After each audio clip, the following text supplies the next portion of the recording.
Je donne la parole donc pour une courte allocution à ma collègue Foteini Azderaki, qui est professeur au Pirée, qui vous présente très rapidement ce cadre particulier. Thank you. Bonjour. I'm Foteini Azderaki. I'm an associate professor in the University of Piraeus and the Jean Monnet Chair. But I'm also chairing the doctoral school of the European Security and Defense College. And since I understood that you don't know about it, I will say a few words. So the doctoral school was established in 2018, in November, to enhance research on CSDP. I was elected as a chair in 2019, and my tenure was renewed till 2023. Right now, we have a network of 65 institutions from 18 member states, including 3 EU bodies, namely the European Defence Agency, the EU ISS, and the SATSEN, the EU SATSEN. And we started with three PhD fellows, and now we have 36. What we're trying to do, we are trying to bridge different worlds, the academic world, the military world, because in our network, we have also military institutions and practitioners, and the European institution world, the bubble in Brussels. So we are trying to connect. Of course, our main goal is to attract talented researchers on CSDP, to enrich the academic experience of the PhD fellows. That's why we organize annual summer school conferences, research seminars, and master courses dedicated on the various dimensions of the CSDP. This is one of them. And we also aim to develop research with a European impact. That's why we also publish. We have joint volumes, joint publications. And we have special relations with the EU bodies like the EDA in order to promote internships for our researchers. Also, we encourage our network, our institutions, to collaborate in joint projects like Erasmus project or Horizon projects, etc. Now, I will say a few words about, in my capacity as a Greek professor. Today is our national day, is our OCHI day, which means no. So, remembering a question raised by the audience, we, the Greeks, are ready to say no again, if needed. We are ready during the day and during the nights. Okay, we are ready to defend the European borders, but we are ready also to defend the European values, because the European Union is first and foremost a union of values. Do not forget that. So we're going to defend democracy against authoritarian regimes. And I think this is at stake right now for all Europe. And I fully appreciated what Frédéric Moreau said earlier. You know, France is one of the most, I think the most popular country right now in Greece. And the Rafale, this day, were flying in the Greek airspace. But the threat and the geopolitical tensions in our area, in the Eastern Mediterranean, is not only stemming from Turkey, but beyond. So the answer in this is that together we stand, divided we fall, and the European defense, we should create it yesterday. Thank you. Merci Foteini pour cette présentation des activités du Collège européen de sécurité et de défense et notamment de son école doctorale qui vise à créer des relations entre doctorants européens qui travaillent dans le vaste champ, on va dire, des War Studies. Voilà, donc la construction européenne, ça se passe au niveau des institutions, mais aussi ça vient du bas. Et donc si les étudiants coopèrent dans des réseaux de ce type, cela contribue incontestablement à la construction de l'Union européenne. Alors nous allons entrer maintenant dans le troisième panel de ce colloque, dédié aux orientations stratégiques de l'Union européenne, de la Chine, de la Russie, en direction de la Chine, de la Russie et des États-Unis, avec 2 intervenants. Guy Ledoux, pour commencer, ancien ambassadeur de l'Union européenne, qui prendra la parole en premier. Yves Doutrillo, enfin, conseiller d'État, ancien ambassadeur et professeur associé à l'Université Paris 1. Et avec Foteini Azderaki, nous assurerons la modération et l'animation. Juste 2 mots pour commencer. Alors, Monsieur Ledoux s'intéressera à tous les aspects des relations entre l'Union européenne et ses partenaires, des relations commerciales, les relations politiques, et ouvrira un certain nombre de perspectives dans le champ sécuritaire. Monsieur Doutrillo s'intéressera au même sujet avec un point de vue un petit peu différent et portera son attention en particulier sur les changements constatés dans les politiques de ces 3 grandes puissances et observera donc l'activité de l'Union européenne en relation avec ses partenaires dans une perspective critique. Alors autant dire que lorsque l'on met dans le même intitulé la Chine, les États-Unis et la Russie, évidemment ça semble être la quadrature du cercle, si l'on peut dire, tant les enjeux, les problèmes, les difficultés diffèrent. Évidemment, avec d'un côté une Russie hostile avec laquelle l'Union européenne a essayé de construire des relations depuis un certain temps. Il y a eu notamment, si l'on retourne dans les années 90, au sommet de Saint-Pétersbourg, la construction de ce qui devait être les 4 espaces communs avec la Russie. Il y a un accord de partenariat et de coopération. Autant dire qu'il s'agit d'initiatives qui ont donné finalement très peu de résultats jusqu'à la situation que l'on connaît aujourd'hui. Alors, en ce qui concerne la Chine, il est clair, alors ça c'est la version médiatique, nous allons voir ce que nos 2 intervenants nous en disent, que d'abord il y a des divergences dans la manière dont la Chine et l'activité de la Chine est perçue dans l'Union européenne et donc et peut-être qu'il y a eu, on verra aussi si c'est une intuition erronée, peut-être qu'il y a une forme de naïveté vis-à-vis de la Chine et des positions qu'elle compte prendre en ce moment en Europe dans différents domaines. Alors on voit quand même que l'Allemagne commence à s'intéresser à ce que la Chine essaye d'acquérir, notamment dans le port de Hambourg.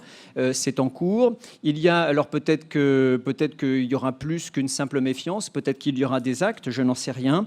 Et il y a aussi des interrogations allemandes qui ne datent pas plus tard que hier ou avant-hier, sur donc un projet d'achat d'entreprises dans des secteurs sensibles en Allemagne. Voilà. En ce qui concerne les États-Unis, évidemment, les problématiques ne sont pas du tout les mêmes, mais je fais confiance à nos 2 interlocuteurs pour donc ressaisir tout cela ensemble dans leurs interventions. Donc la parole est à Monsieur Ledoux pour 15 minutes. Bonjour.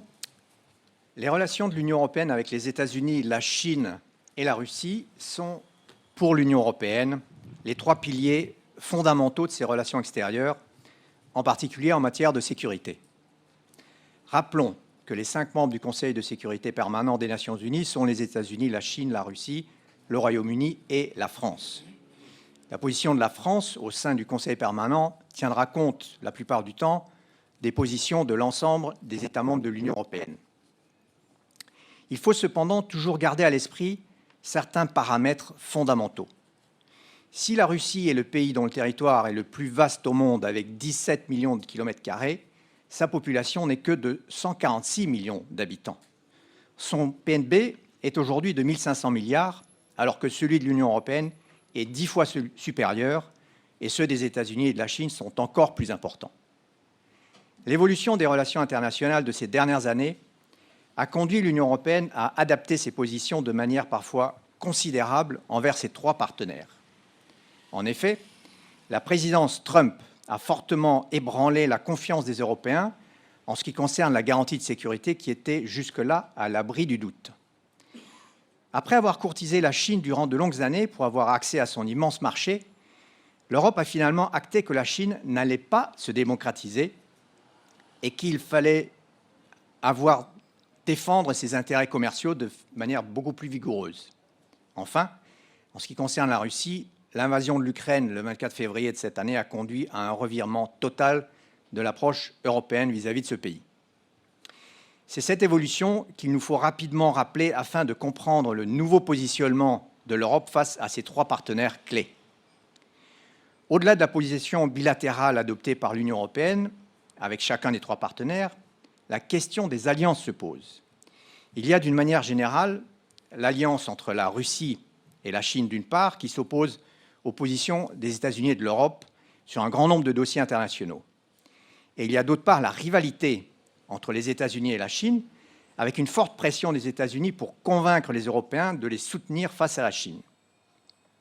Lorsque sont évoquées les positions de l'Union européenne, il est nécessaire de toujours garder à l'esprit le fait que celle-ci n'empêche pas certains États membres de ne pas réellement soutenir la ligne européenne et parfois même de le faire savoir publiquement.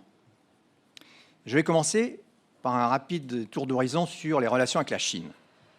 En 2001, la Chine rejoint l'Organisation mondiale du commerce avec le statut de pays en développement qu'elle conserve jusqu'à ce jour.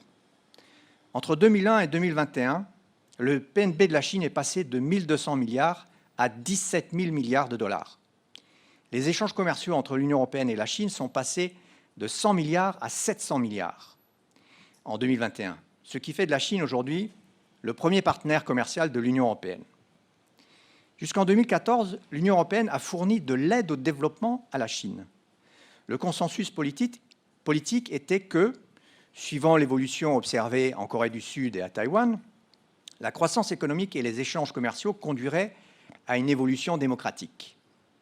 Durant pratiquement 2 décennies, l'Union européenne s'est contentée d'accompagner le développement de ses entreprises en Chine, tout en soulevant régulièrement la question des droits de l'homme. Ce n'est qu'en 2019 que l'Union européenne durcit le ton lorsqu'elle publie son EU-China Strategic Outlook, dans lequel la Chine est qualifiée de rival systémique, M. Friss en a parlé ce matin, qui promeut des systèmes de gouvernance alternatifs. C'est un tournant important, car les Européens se rendent compte que leur espoir d'une Chine démocratique, membre fiable de la communauté internationale, ne va pas se réaliser. Une approche pragmatique est rendue nécessaire. Ceci n'empêche pas la Commission européenne de négocier l'accord global sur les investissements entre l'Union européenne et la Chine, qui a été conclu et adopté le 30 décembre 2020. La situation se tend en avril 2021 avec les sanctions européennes envers des entités et des personnes chinoises liées à des violations de droits de l'homme dans le Xinjiang, immédiatement suivies par des sanctions chinoises envers les parlementaires européens. Par conséquent, la perspective d'une ratification de l'accord sur les investissements est bloquée. Toujours en 2021, la Lituanie décide de quitter le dialogue 16+1 initié par la Chine 10 ans plus tôt. Ce dialogue entre la Chine et 16 pays européens de l'ex-zone d'influence soviétique vise à diviser l'Union européenne. La Lituanie décide également d'autoriser Taïwan à ouvrir un bureau de représentation sous le nom de Taïwan et non de Taipei, ce qui conduit la Chine à restreindre l'entrée de marchandises lituaniennes sur son territoire et l'Union européenne, en réponse, a engagé une procédure d'infraction auprès de l'Organisation mondiale du commerce. Mais l'événement qui va fondamentalement infléchir la relation de l'Union européenne avec la Chine est évidemment la guerre en Ukraine. Le soutien de la Chine à la Russie conduit dans un premier temps à la création de 2 camps, avec la Russie et la Chine d'un côté, les États-Unis et l'Europe de l'autre. La pérennité du soutien de la Chine à la Russie va cependant s'ajuster en fonction de l'évolution du conflit en Ukraine, afin de préserver les intérêts chinois. La Chine étant son premier partenaire commercial, l'Union européenne va devoir gérer une relation complexe en défendant vigoureusement ses intérêts économiques tout en réduisant sa dépendance envers ce géant économique. À l'occasion du sommet Union européenne-Chine le 1er avril de cette année, les Européens rappellent que leur priorité est de mettre fin à la guerre en Ukraine. La position chinoise de soutien à la Russie limite la coopération entre l'Union européenne et la Chine à quelques domaines réduits, comme l'a indiqué le dernier rapport du SEAE au Conseil du 17 octobre 2022. J'en viens maintenant aux relations avec la Russie. La chute du mur de Berlin en 1989 et l'effondrement de l'Union soviétique affectent gravement l'économie russe. Le PNB passe de 500 milliards en 1989 à 200 en 1999. Pour situer, 200 milliards, c'est moins que le PNB de la Suède avec ses 9 millions d'habitants en 1999. Le redressement basé sur une économie de rente pétrolière permet à l'économie russe d'atteindre 2300 milliards en 2013 pour baisser ensuite en fonction des fluctuations des prix de l'énergie. Durant la période de l'effondrement de l'économie russe, l'Union européenne fournit une aide financière à la Russie, notamment via la Banque européenne de reconstruction et de développement. C'est plus de 27 milliards d'euros qui seront investis par la banque jusqu'en 2014. L'Union européenne développe ses relations économiques avec la Russie et du point de vue politique, le dialogue est de mise, avec notamment l'accession au G7 pour devenir le G8 en 1998. L'annexion de la Crimée en 2014 marque un coup d'arrêt brutal